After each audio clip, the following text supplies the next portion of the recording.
Assalamualaikum warahmatullahi wabarakatuh. Perkenalkan, nama saya Warkam Eka Putra, jurusan Ekonomi Syariah, Fakultas Ekonomi dan Bisnis Islam. NIM 1940200007. Dalam video kali ini, maksud dan tujuan saya adalah untuk menampilkan presentasi makalah Fikih Muamalah tentang pengertian harta dan kedudukannya dalam Islam. Dalam beberapa menit ke depan, saya akan menjelaskan apa itu harta dan kedudukannya serta manfaatnya di dalam Islam. Langsung saja, silakan simak video berikut ini. Selanjutnya, kita akan membahas pengertian harta dan kedudukannya dalam Islam. Pengertian harta. Harta dalam bahasa Arab disebut al-mal, yang berarti condong, cenderung, dan miring.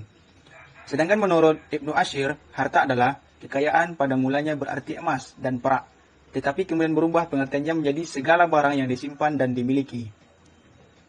Begitu juga menurut jumhur ulama, mereka memberikan pandangan bahwa manfaat termasuk harta, sebab yang penting adalah manfaatnya dan bukan zatnya. Intinya, bahwa segala macam manfaat-manfaat atas sesuatu benda tersebut dapat dikuasai dengan menguasai tempat dan sumbernya. Karena seseorang yang memiliki sebuah mobil misalnya, tentu akan melarang orang lain mempergunakan mobil itu tanpa izinnya.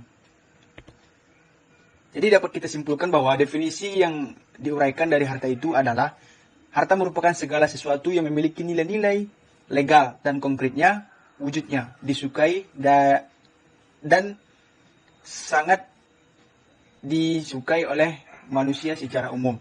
Bisa dimiliki, dapat disimpan, serta dapat dimanfaatkan dengan sebagai modal bisnis, pinjaman, konsumsi, hibah, dan sebagainya. Selanjutnya, pembahasan kedua adalah kedudukan harta dalam Islam. Sesungguhnya kaidah pertama dalam membangun ekonomi Islam adalah menghargai nilai harta, benda, dan peranannya dalam kehidupan manusia.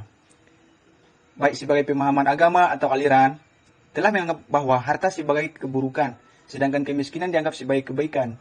Bahkan menganggap segala sesuatu yang berkaitan dengan kenikmatan materi merupakan kotoran bagi rohani dan penghambat bagi peningkatan kemuliaan rohani. Di dalam Islam, memandang harta itu sebagai berikut. Pertama, harta sebagai pilar penegak kehidupan. Yang kedua, di dalam beberapa ayat Al-Quran, harta disebut dengan kata khairan, yang berarti suatu kebaikan. Yang ketiga, kekayaan merupakan nikmat Allah yang diberikan kepada para rasulnya dan orang-orang yang beriman dan bertakwa dari hamba-hambanya. Dan yang keempat, harta kekayaan merupakan cobaan dan ujian hidup, dan sekaligus harta dapat membawa musibah bagi orang yang berpaling darinya dan kufur terhadap nikmatnya. Yang kelima, Nabi SAW menentukan pandangannya terhadap harta dengan sabdanya yang ringkas. Sebaik-baik harta adalah harta yang diberikan oleh hambanya yang soleh. Kemudian, status kepemilikan atas harta yang telah dikuasai oleh manusia menurut ketentuan Nas Al-Quran adalah sebagai berikut. Yang pertama, harta sebagai amanat, titipan dari Allah Subhanahu wa Ta'ala. Kenapa?